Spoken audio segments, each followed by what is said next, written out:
Welcome back. Now in this video, we're going to be discussing how to use PLR as your webinar content. Now a great way to use PLR content is to repurpose it as content you're going to be sharing in your webinars. Now in some cases, depending on what kind of package you buy, you'll have slides already created for you. Now you can use those slides as your guide to teach on the subject that you're going to be doing on your webinar. Now, in many cases, you will be using the information that you pick up from the PLR to learn the content well enough to teach it on the webinar. Now, this will be important because you want to have the webinar positioning that makes you sound like an expert. Now, one other interesting thing that you can do is to take PLR videos, splice them together into 1 hour of content for an automated or recorded webinar. Now, in another sense, since part of what you'll be doing is to rebrand any of the graphics that you get, don't be afraid to use them to make your slide presentation attractive for your webinar. Now, this is easily accomplished by using your graphics as a background image, faded enough for people to clearly read your message. Now, one of the things that keeps marketers from doing their own webinar is not knowing exactly what to say. Now, most of the time, this is due to feeling less than confident about the content they're presenting. Now, on a webinar, what's most important is the presentation that people are going to be seeing on their screen.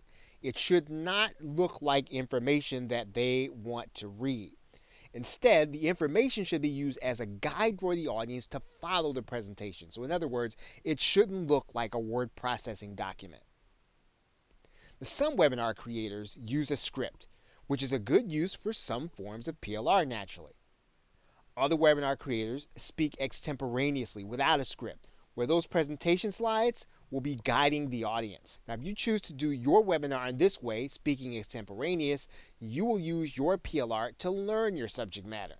You can then use multiple PLR products on the same topic, and in this case, you will be producing something original. In fact, depending on the rights of your PLR, you can easily sell or use your presentation as part of a future information product. The webinars do require that you break up your audience attention with relevant graphics. Now, if you choose to use graphics of any kind in your webinar presentation, make sure that it doesn't overpower the information you're sharing. Now, if you want to use graphics to theme your content, you can again take them and create an opaque background or a very light background on your presentation slides. One other thing webinar hosts do to keep people engaged to the end is to promise them a free gift. And this is a great use for a PLR product component. Now, you can do the same thing on a webinar to actually get people to attend. You can promise them a free piece of content or something free.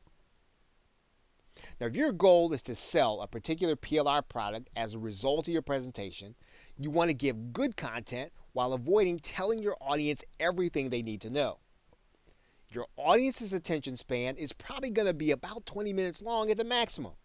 Of course, as we talked about in another video, a good way to think about how to organize your content should follow a recognizable pattern.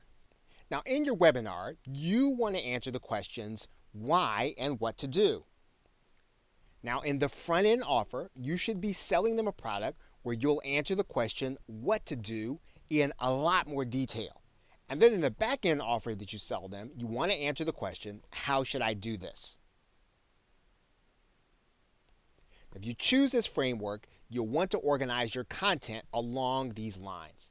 That means that your webinar, if designed to sell, should use the PLR content telling them why the topic is important for them to consider. It should then use the PLR telling them what's possible if they learn the content or implement the method that you are teaching.